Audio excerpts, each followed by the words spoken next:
Ano ti mo lulutuon? Amin itamon ito yung ano namin, no. Kawali. Sobrang hirap namin, ayan.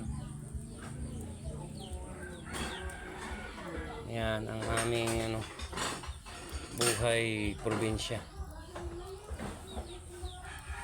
Nagsangag ang kapatid ko ng fried rice.